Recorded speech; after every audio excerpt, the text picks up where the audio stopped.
Hello, good morning, नमस्ते सभी को। वैसे तो आप सबको पता ही है कि हम यहाँ पर अपनी पढ़ाई कर रहे हैं। आप सब भी अपनी अच्छी सी पढ़ाई कर रहे होंगे। तो आज मैं कंप्यूटर का मैं टॉपिक करा चुकी हूँ और जीके का भी करा दे। आज मैं मैथ का कराऊंगी आप लोगों को, ठीक है। तो मैथ्स का जो रहेगा वो हमारा बहुत ही मतलब सिंपल जो क्वेश्चंस होते हैं ना, कि उनको इजीली कैसे हम जल्दी से सोल्व कर, मल्टीप्लिकेशन के होते हैं या कुछ ऐसे एडिशन के होते हैं कि जिनको हमें क्विक से आंसर करना होता है बिना किसी टाइम के, ठीक है। तो उस तरीके की कुछ मल्टीप्लिकेशन के रूल हैं थोड़े बहुत, वो मैं बता देती हूँ कि आप आसानी से कैसे उनको करेंगे। जैसे एक तो सिंपल तरीका होता है, जैसे अगर छोटी सी मल्टीप्लाई है 2 into 4, तो हम उसको जल्दी से बता देंगे कि ये 8 होता है, ठीक है। अगर इसी तरीके से ये थोड़ी सी बड़ी आ गई हमारे पास में, मान लो ये आ जाए हमारे पास में, इधर 24 आ जाए और इधर मान लो ये आ जाए हमारे पास में, और हमें इसको मल्टीप्लाई करना है। तो हम अपना नॉर्मली तो क्या करते हैं, जिसको 12 की टेबल आती है वो तो फटाक से 12 की टेबल करेगा। चलो इसको 12 छोड़ता है, इसको हम कर लेते हैं 22 कर लेते हैं, ठीक है। अब हाँ, किसी को हो सकता है 22 की भी टेबल आती है, 24 की भी, लेकिन बहुत रेयर मिलता है ऐसा कि किसी को 22, 24, 20 तक तो वो मतलब ऐसी उम्मीद रहती है कि सबको लर्न रहता है, उससे आगे बहुत कम चांसेस होते हैं, ठीक है। फिर हम अपना वही पहले 2 से किया, फिर 2 से किया, वो वाला रूल अप्लाई करने लग जाते हैं, वो थोड़ा सा टाइम कंज्यूमिंग होता है। तो इसलिए इस मल्टीप्लिकेशन को बिल्कुल क्विक से हमें अगर करना हो तो हम क्या करेंगे, देखो इसमें हमने 2 और 4 था, उसको मल्टीप्लाई करके 8 लिखा था, उसी तरीके से इसमें हम 2 और 4 को मल्टीप्लाई करेंगे डायरेक्ट। तो कितना हो जाएगा हमारा 2 4 जा 8 आ गया हमारे पास में, ठीक है। यहाँ पर हमारे पास में 8 आ गया। फिर हम क्या करते हैं, इस 2 को इससे मल्टीप्लाई करते हैं और हम उसके बाद में इस वाले 2 को इस वाले 4 से मल्टीप्लाई करते हैं, ठीक है। यानी कि या फिर ऐसे करो, पहले इन दोनों को मल्टीप्लाई करो, 2 4 जा 8 आया, इन दोनों को मल्टीप्लाई करो, 2 2 जा 4 हमारा यहाँ पर आया है, ठीक है। उसके बाद में हम क्या करते हैं, जो बीच का बचा उसमें इनकी क्रॉस कर दो, 2 2 जा 4, 2 4 जा 8 और इनको ऐड कर दो, ये कितना हो गया 8 और 4 12। अगर सिंगल डिजिट आते तो हम उसको यहाँ पर लिख देंगे। अगर हमारे पास में जैसे 12 आया है तो फिर वो हम उसमें इस तरीके से कर देंगे, ठीक है। तो इस तरीके से हम क्विक जो है मल्टीप्लाई वो कर सकते हैं। एक और इससे थोड़ा सिंपल सा देखो, मान लो यहाँ पर 12 है और यहाँ पर हमारे पास में 13 है, इस तरीके से मान लेते हैं, ठीक है। अब इनको मल्टीप्लाई करते हैं, मैंने क्या बोला 3 2 6, 1 1 जा 1 और इनको क्रॉस कर देंगे, 3 1 जा 3 और 2 1 जा 2, कितना हो गया 5। तो देखो कितनी जल्दी से हमारा कैलकुलेट होके आ गया है। तो ये है क्विक मल्टीप्लाई का। इससे अब थोड़ा सा और टफ हो, ये तो एक डिजिट का तो सभी कर सकते हैं, ये 2 डिजिट का बताया मैंने, एक 3 डिजिट का अगर हो तो हम उसको कैसे करते हैं। अगर नियर बाई 100 है डिजिट्स, एक नियर बाई 100 का करते हैं, अगर नियर बाई 100 है डिजिट्स हमारी, ऐसा सपोज करो एक है हमारी 102, ठीक है, और दूसरी जो डिजिट है वो है हमारी 104, इस तरीके से हमें इनको मल्टीप्लाई करना है। फिर हमें इनको इसी तरीके से करेंगे, हमें ऐसे नहीं करना। ये हमें क्या दिख रहा है 100 + 2, ये हमें क्या दिख रहा है 100 + 4, ठीक है। तो हम क्या करेंगे, 100 तो हमें दोनों में दिख रहा है, एक में हमारे पास 2 है, एक में हमारे पास में 4 है, तो ये हमारा कितना हो गया, ये तो हो गया हमारा 106, ठीक है। और इस 2 और 4 को मल्टीप्लाई कर देंगे हम, कितना आ जाएगा हमारे पास में 8। लेकिन हमें इसमें थोड़ा सा जो ध्यान देना है, वो ध्यान क्या देना है कि हमारे पास में जो हम इनको मल्टीप्लाई करते हैं ना, तो इन क्योंकि हम 100 वाला को कर रहे हैं, तो जब 2 4 जा 8 या 4 2 जो 8 आया, तो 100 में 2 जीरो होते हैं, यानी इनकी मल्टीप्लिकेशन की 2 डिजिट होना कंपल्सरी। अगर यहाँ पे 18 या इस तरीके से 28 38 कुछ होता तो 2 डिजिट, अब 2 डिजिट नहीं है तो हम यहाँ पे उसकी एक जीरो और लगा देंगे, यानी 2 डिजिट बनाने के लिए, तो वो एक जीरो हमारी यहाँ पर भी आ जाएगी। तो ये हमारा इसका आंसर हो जाएगा। इसको देखो यहाँ पर मैंने क्या किया कि अरे कोई भी मार्क्स नहीं चल रहा है क्या, इसको देखते हैं। जैसे ये हमारा 104 है, ये हमारा 102 है, कोई बात नहीं, ऊपर नीचे लिख दिया। मैंने क्या बताया कि ये जो है हमारा, ये है हमारा 100 + 4 और ये है हमारा 100 + 2, तो हमें एक 100 लेना है, 4 और 2, तो ये तो आया हमारा 106। उस 106 को लिखा हमने यहाँ पर, इसको मल्टीप्लाई किया, 2 4 जा 8 और ये 100 वाले हैं, तो ये आंसर 2 डिजिट का होना कंपल्सरी है। 2 डिजिट का नहीं है तो हम एक और कर देंगे और ये इसकी मल्टीप्लिकेशन आ गई। अगर हम कोई और कर लेते हैं, ऐसे सपोज करो कि जरूरी नहीं है यही हो, हम कर लेते हैं 1000 का कर लेते हैं, 1003 और 1004 7, इनको हमें मल्टीप्लाई करना है। हम ये पता है कि ये हमारा क्या है 1000 प्लस 3 है, ये हमारा क्या है 1000 प्लस 7 है, तो इनको ऐड करेंगे तो ये क्या हो जाएगा 1000 और 10 हो जाएगा, ठीक है। तो 1000 और 10 तो हमारा ही आएगा, इनको मल्टीप्लाई करेंगे तो 7 3 से 21, लेकिन 1000 में तो 3 है ना, तो इसको 3 बनाने के लिए ये इसका आंसर आ गया। तो ये इसकी क्विक से मल्टीप्लिकेशन है। अगर ऐसे ऐसी लंबी चौड़ी हमें ऐसे लिखा मिल जाएगा हमें कि भाई ऐसे इनको ना मल्टीप्लाई करो, ठीक है।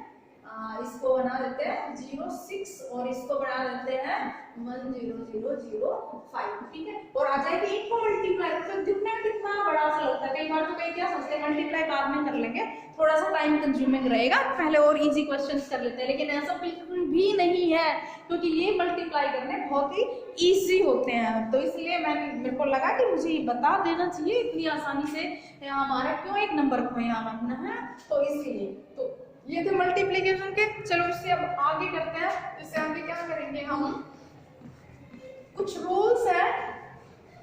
आज मैं बहुत इजी टॉपिक कराऊंगी, है ना, और कोई ऐसा नहीं कि एक ही, ठीक है। जो छोटे छोटे होते हैं और जो सब जगह काम आते हैं ऐसे टॉपिक्स कराऊंगी आज मैं।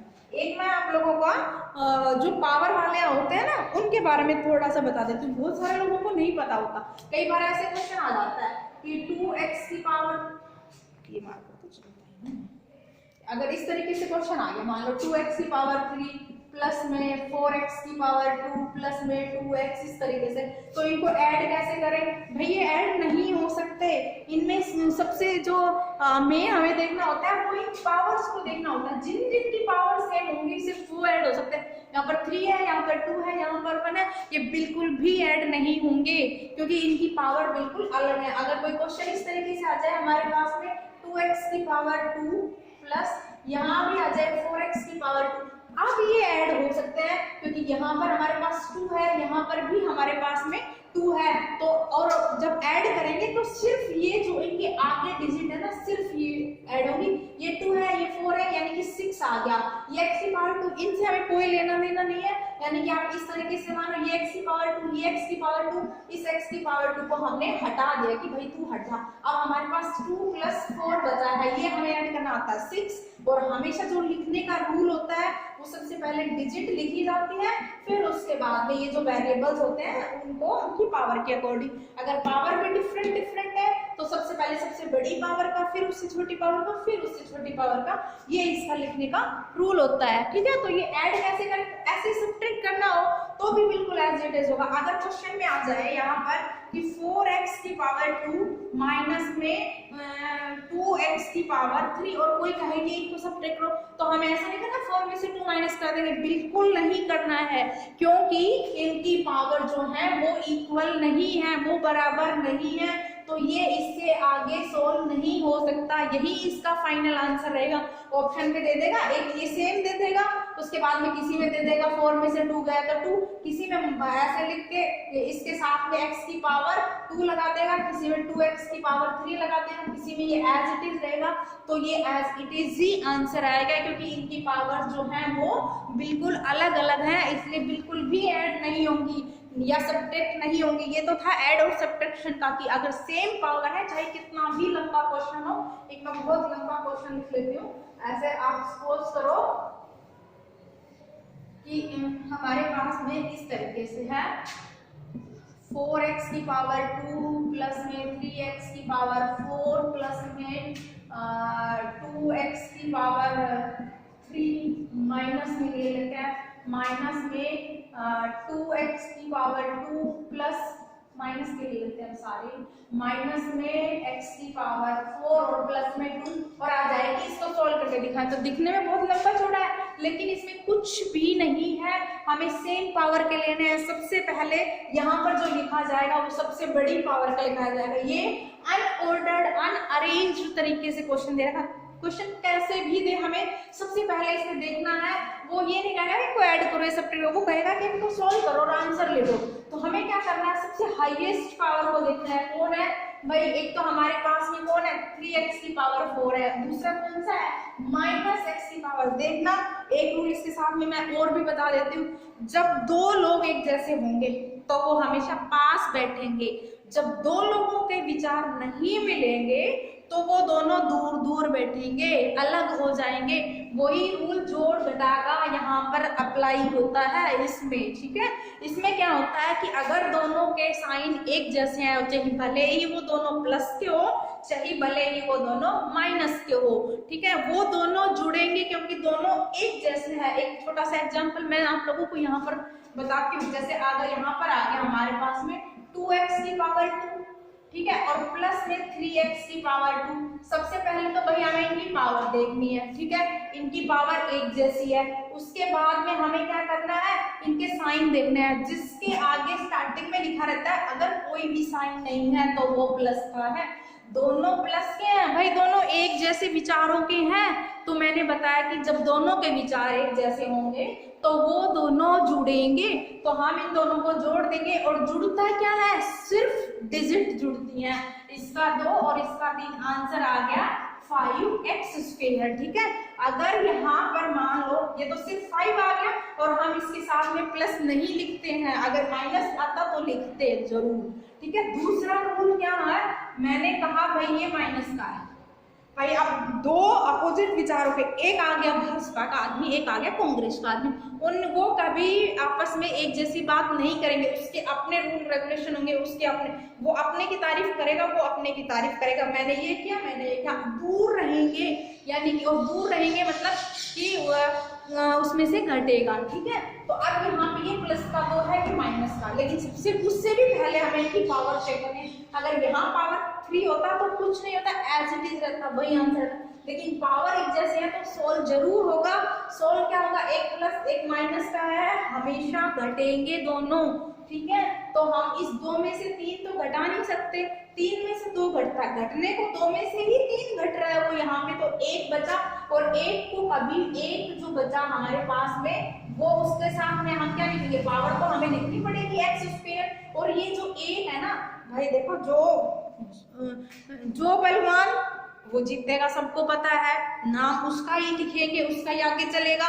ऐसा थोड़ी है, मान लो 2 बच्चे एग्जाम दे रहे हैं, एक के कम नंबर आए, एक के ज्यादा नंबर आए, जिसके ज्यादा नंबर आए उसी को तो कहेंगे इससे ज्यादा नंबर आए, कम वाले को तो कोई पूछेगा ही नहीं। अब इन दोनों में से कौन सा बड़ा हुआ, ये 3 बड़ा हुआ, तो आंसर के साथ उसका साइन आएगा जो बड़ा होगा, ठीक है। तो बड़ा कौन है, माइनस का, तो आंसर के साथ आएगा माइनस। अब 1 कभी भी लिखते नहीं है, ऑटोमेटिक 1 होता है। मान लो जैसे मैंने ये वाला यहाँ पर लिखा, इसके आगे मैंने कोई डिजिट नहीं लिखी, इसका मतलब ऑटोमेटिक ये जब जुड़े या घटेगा तो इसका 1 जुड़े या घटेगा, जिसको हम लिखते नहीं है। तो इस 1 को हम लिखेंगे नहीं, हमारा आंसर होगा माइनस का x², ठीक है। एक और लेते हैं इसी में एग्जांपल। मान लो अब आपकी बार हमारा ये भी माइनस का है। अब आप लोग खुद से सोचो इसमें क्या होगा, जोड़ होगा या घटा होगी। ये भी माइनस का है, ये भी माइनस का है। भाई भले ही माइनस के हो लेकिन है तो एक जैसे, 2 इंसान हैं, दोनों झगड़ालू है, तो आप प्रवृत्ति तो एक ही हो गई ना दोनों की, दोनों पास बैठेंगे। 2 इंसान हैं, चुगली कर रहे हैं, दोनों पास बैठेंगे, दूर नहीं बैठेंगे। एक जो चुगली करने वाला नहीं है, एक चुगली करने वाला, अगर वो मिल गए तो वो दूर दूर रहेंगे कि भाई मुझे इससे दूर रहना, कि चुगली करता है, या वो सोचेगा ये तो कुछ बोलता ही नहीं, मुझे इसके पास नहीं बैठना चाहिए। उसी तरीके से दोनों माइनस के हैं तो दोनों साथ रहेंगे, यानी कि दोनों जुड़ेंगे, और जुड़ेंगे तो माइनस के 2 और माइनस के ही 3 है, हमें डिजिट जोड़नी है, 2 और 3 5 आ गया। साथ में इसके पास x² इसके साथ लिखा जाएगा। अब साइन दोनों माइनस के हैं तो सोचने की जरूरत नहीं है, या फिर एक तरीका अपना याद रखो भाई, जो बड़ा है उसका साइन चलेगा, ठीक है। जो होशियार है उसका नाम लिया जाएगा, ठीक है। जो विनर है उसकी गाथा गाई जाएगी। तो जो बड़ा है, ये मान लो दोनों एक जैसे हैं, सोचने की जरूरत नहीं है। फिर भी कंफ्यूजन आए, एक बात अपनी पकड़ लो, जो बड़ा है वो रहेगा। बड़ा कौन है, माइनस का 3 है, तो आंसर भी माइनस का 5x² है। ये छोटा छोटा सा मैंने बता दिया है। अब इस बड़े क्वेश्चन को सोल्व करते हैं। अब अगर हम इसमें देखते हैं तो इसमें हमें अलग अलग दिख रहा है। तो सबसे बड़ी पावर का कौन है, एक ये है और एक ये है हमारे पास। ये प्लस का 3 है, ये माइनस का है, दोनों के साइन उल्टे हैं तो दोनों घटेंगे। कुछ नहीं लिख रखा है, इसका मतलब इसमें 1 है, 3 में से 1 माइनस हो जाएगा, 2 बचेंगे। और साथ में जो x की पावर है ना, वो तो जो है वो की वो एज इट इज लिखी जाएगी। तो ये हमारे पास में आ गया 2x की पावर 4 सोल्व हो गया। कट कर दो इनको, अगर ध्यान दे रहे, ये और ये दोनों सोल्व हो चुके हैं। 4 पावर है, 3 पावर वाला ढूंढेंगे। एक ये 3 पावर वाला है और कोई नहीं है तो इसको एज इट इज लिख देंगे। इस वाले को हटाया यहाँ से साइन के साथ में, इनमें साइन की बहुत गड़बड़ होती है, ये आ गया हमारे पास में, ठीक है। उसके बाद में 4 पावर हो गई, 3 पावर हो गई, अब हमें चाहिए 2 पावर का। ढूंढते हैं 2 पावर वाला। एक ये है हमारे पास में, एक ये है हमारे पास में। जब भी 2 3 4 जितने मिल जाए एक पावर के, सारे या तो जुड़ेंगे या घटेंगे। जुड़ेंगे कैसे, घटेंगे कैसे, वो मैंने आप लोगों को बता दिया है, ठीक है। तो ये भी है, इसके आगे कोई साइन नहीं, इसका मतलब ये प्लस का 4 है, ठीक है। इसके आगे साइन है माइनस का, ठीक है। एक प्लस का एक माइनस का, भाई उल्टे हैं दोनों, घटेंगे। 4 यहाँ पर है, 2 यहाँ पर है, घट के हमारे पास बच गया 2, ठीक है। साथ में क्या है, एक्स स्क्वायर। अब आया भाई साइन का, जो बड़ा है उसका सिक्का चलेगा। कौन बड़ा, 4 बड़ा, 4 के साथ साइन प्लस का, तो साइन आ गया हमारा प्लस का, ठीक है। उसके बाद में 2 पावर का आ गया, ठीक है। 1 पावर का ढूंढते हैं कि कोई 1 पावर वाला, मैं सपोज करो यहाँ पे लिख देती हूँ एक x, ठीक है, या मैं लिख देती हूँ 2x, इस तरीके से, ये भी इसी में इंक्लूडेड है। अब x वाला यानी कि स्क्वायर तक तो हम लिख चुके हैं, 2 पावर तक तो लिख चुके हैं, तीसरी। अब उसके बाद जो नेक्स्ट आएगा वो आएगा 1 पावर का। एक कभी मैंने बताया ना, तो एक यहाँ लिखा जाता है ना 1 पावर में लिखा जाता है, तो इसको हम 1 पावर वाला मानेंगे। ये अकेला है, इसको लिख देंगे प्लस का 2x, ठीक है। उसके बाद में x वाले पावर वाले सारे खत्म, 1 पावर वाले के बाद 0 पावर वाला, यानी जिसके पास कुछ भी नहीं है, ये 2, तो ये 2, देखो ये 2 जो है ये 0 पावर वाला है, लेकिन किसी की पावर 0 हो तो वो 1 हो जाता है, इसलिए उसको कभी x की पावर 0 लिखते नहीं है, उसको हम कांस्टेंट टर्म बोलते हैं, ठीक है। तो ये हमारा आंसर आ जाएगा। इसको सोल्व, अब ये बहुत बड़ा है लेकिन ये अब इससे छोटा नहीं हो सकता, क्योंकि सबकी पावर अब अलग अलग है हमारे पास में, ठीक है। तो ये पावर का मेरे को बताना था, इसमें बहुत कंफ्यूजन रहता है, बहुत इजी है लेकिन थोड़ा सा टफ है। उसके बाद में अब हम ये तो थे हमारे एडिशन और सब्ट्रैक्शन के, उसके बाद में हम करते हैं मल्टीप्लिकेशन के, ठीक है। मल्टीप्लिकेशन में हम क्या करेंगे, मान लो हमारे पास में x की पावर 4 है, मल्टीप्लाई में x की पावर 2 है, मल्टीप्लाई में x की पावर 3 है, इस तरीके से मान लेते हैं, सपोज कर लेते हैं, ठीक है। अब इनको कैसे सोल्व करें, जब मल्टीप्लाई या डिवाइड का आ जाए, देखो प्लस माइनस एक तरीके से चलते हैं, एक साथ चलते हैं, एक नियम से हल होते हैं, और जो गुणा भाग के हैं, मल्टीप्लाई डिवाइड के हैं, वो एक तरीके से चलते हैं, ठीक है। तो अब इसमें क्या करेंगे हम, जो ये गुणा और में पावर्स आ गई हैं, इसमें हमें एक जैसी नहीं देखनी होती, इसका एक नियम होता है कि गुणा में कितनी भी पावर हो, बस इनका जो ये बेस है, ये पावर होती है, ये बेस होता है, जो ये बेस है, आधार है इनका, ये आधार 1 होना चाहिए। अगर मान लो इसके साथ में ही एक आ जाए, ये x है, एक आ जाए y की पावर 2 पावर, ठीक है। तो अब हम क्या करेंगे, इसमें सिर्फ x वाले देखेंगे कि x वाले कितने हैं हमारे पास में, हमारे पास में यहाँ तक है, तो हम इनको सोल्व कर सकते हैं, उसको नहीं कर सकते हैं, ठीक है। तो अब इनको देखो, इनमें हम क्या करेंगे, अब जो x हमने लिखा, जितनी पावर है उनको हम जोड़ देंगे, ठीक है। ये पावर थी x की हमारे पास में, वो तो y है और वो y हमारा एज इट इज रहेगा, तो ये 4 और 2 6 और 3 9, यानी ये हमारा x की पावर 9 आ जाएगा, और ये गुणा में y की पावर 2 एज इट इज रहेगा, क्योंकि इसका जो आधार है, जो बेस है, वो अलग है। तो इसी तरीके से अब कितने भी क्वेश्चन आ जाए गुणा में, ये सारे हमारे पावर जो है वो ऐड हो जाती हैं, ठीक है। उसके बाद अगर डिवाइड में आ जाता, यही क्वेश्चन अगर मान लो ये इतना सारा लिखा रहता और इसके नीचे आ जाता, मान लो x की पावर 3 गुणा में y, ठीक है, इस तरीके से आ जाए अभी क्वेश्चन, तो y जो है इसकी पावर कुछ नहीं, यानी कि 1 हमें अपने माइंड में रखनी है कि इसकी पावर तो 1 है, उसको लिखते नहीं है बस, अब इनको काट सकते हैं हम, ठीक है। ये x की पावर 3 वाला, ये 3 वाला, ठीक है, काट दो। या फिर दूसरा तरीका क्या होता है, अगर इस तरीके से ये x की पावर 3 वाला था ना, और यहाँ भी x की पावर 3 थी, इनको ऊपर ऐड करते हैं तो हमारा आया था x की पावर 9 और गुणा y की पावर 2, और नीचे है हमारा x की पावर 3 गुणा y। इनको हम क्या करेंगे कि जो x है उसकी पावर 9 तो यहाँ पर है हमारे पास में, और 3 नीचे है तो उसको इसमें से माइनस कर देंगे, गुणा में जो y है उस y की पावर 2 ऊपर है और 1 नीचे है। तो इस तरीके से हम इसको भी क्या करेंगे, माइनस कर देंगे। अब ये x की पावर जो है, इस x की पावर 9 में से 3 6, ठीक है, और उसके बाद y में से 2 में से 1 है तो 1 ही, तो ये 1 हम लिखते नहीं है, तो इसका ये वाला आंसर आ जाएगा हमारे पास में। ठीक है, ये भी समझ आ गया होगा गुणा और भाग का। ठीक है, उसके बाद में इसमें एक टाइप और बचती है, वो टाइप भी मैं करा देती हूँ।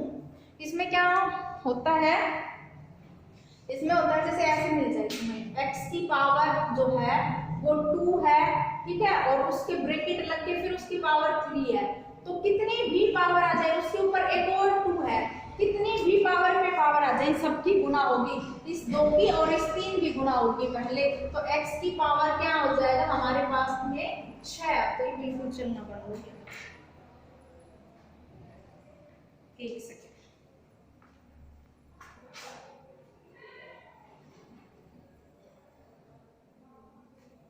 ठीक है, अब करते हैं। अब क्या आएगा कि ये x की पावर क्या हो जाएगा हमारे पास में 2 3 6। अब इस 6 की पावर और क्या बचा, ये 2, अब इनकी फिर से गुणा कर देंगे तो x की पावर 12, ये हमारा आंसर आ जाएगा। ठीक है, तो इस तरीके से पावर के क्वेश्चंस आसानी से सॉल्व हो जाएंगे। आज इतना ही करते हैं, धन्यवाद।